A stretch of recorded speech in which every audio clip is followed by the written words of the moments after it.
কোরবানির ঈদের দিন বিড়ালরা কোথায় যায়, কেন দেখা যায় না তাদের, কোথায় গায়েব হয়ে যায় অত্র এলাকার বিড়াল? এছাড়াও পৃথিবীর মধ্যে কোন জাতি বিড়ালকে কোরবানি দিয়ে থাকে? এছাড়াও বিড়াল কিভাবে ভূমিকম্পের আগাম বার্তা বুঝতে পারে এবং তার মালিককে রক্ষা করে? এছাড়াও যারা বিড়াল পালন করে তারা কিভাবে ব্রেইন স্ট্রোকের হাত থেকে বেঁচে যায় তা কি আপনার জানা আছে? এমনকি রাসূলুল্লাহ সাল্লাল্লাহু আলাইহি ওয়াসাল্লাম আজ থেকে 1400 বছর আগে এই বিড়াল সম্পর্কে কি বলে গিয়েছিলেন সেটা কি আপনার জানা আছে? প্রিয় দর্শক, আজকের এই ভিডিওটি অতীব গুরুত্বপূর্ণ হতে চলেছে। অনেক অজানাকে জানতে পারবেন আপনারা এই ভিডিওর মাধ্যমে। তবে তার আগে যদি আপনি বিড়াল পছন্দ করেন কিংবা আপনার বাসায় বিড়াল থেকে থাকে তবে খুশি মনে কমেন্ট করবেন আলহামদুলিল্লাহ, এবং এই আলহামদুলিল্লাহ বলার কারণটাও এখন আমি ব্যাখ্যা করব। প্রিয় দর্শক, আমরা সকলেই জানি প্রিয় নবী সাল্লাল্লাহু আলাইহি ওয়াসাল্লাম বিড়াল ভালোবাসতেন।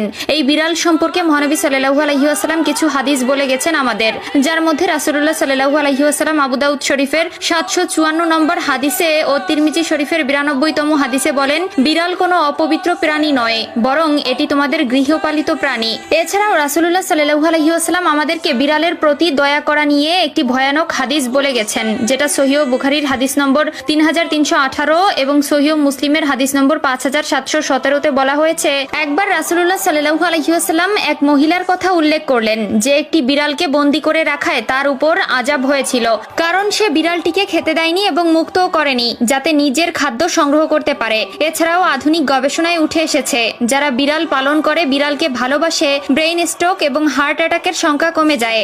এছাড়াও বিজ্ঞানীরা বলছেন বিড়ালের শ্রবণ শক্তি অন্য সকল প্রাণী থেকে একটু প্রখর, যার মাধ্যমে তারা অনেক দূরের জিনিসও খুব সহজে শুনতে পারে। এমনকি যদি ভূমিকম্প হয় তার 10 থেকে 15 মিনিট আগে ভূপৃষ্ঠের তলের প্লেটের বিন্দুমাত্র শব্দও তারা শুনতে পায়, যার ফলে তারা আগে থেকেই সাবধান হয়। আধুনিক বিজ্ঞান গবেষণা করে আরো পেয়েছে যে যারা অল্পতেই নেগেটিভ মাইন্ডেড হয়ে পড়ে তাদের সামনে যদি সেই সময় কোনো বিড়াল ছেড়ে দেওয়া হয় কিংবা সেই ব্যক্তির পোষা বিড়াল থেকে থাকে তবে সেই বিড়ালের দিকে তাকালেই নেগেটিভিটি কেটে যায়। এছাড়াও যারা কালো জাদু করে বা কালো জাদু অধ্যয়নরত অবস্থায় থাকে তারা তাদের এই শক্তিকে বৃদ্ধি করার জন্য কালো রঙের কোনো বিড়াল পেলেই সেটি কোরবানি করে দেয়। তাদের বিশ্বাস এটি কালো জাদুকে আরো প্রখর করে তোলে। এবং কোরবানির ঈদের দিন তেমন একটি বিড়াল দেখা যায় না, এর কারণ হলো বৈজ্ঞানিক গবেষণায় উঠে এসেছে যে বিড়ালের খাদ্য হজম শক্তি কম থাকায় আঁশ জাতীয় খাদ্য হজমে বেগ পেতে হয়, যার ফলে কোরবানির ঈদের কয়েকদিন মাছ মাংসের হাড়গোড় এমনকি মাংস অত্যাধিক পরিমাণে খাবার ফলে তাদের বমি সহ বদ হজম হয়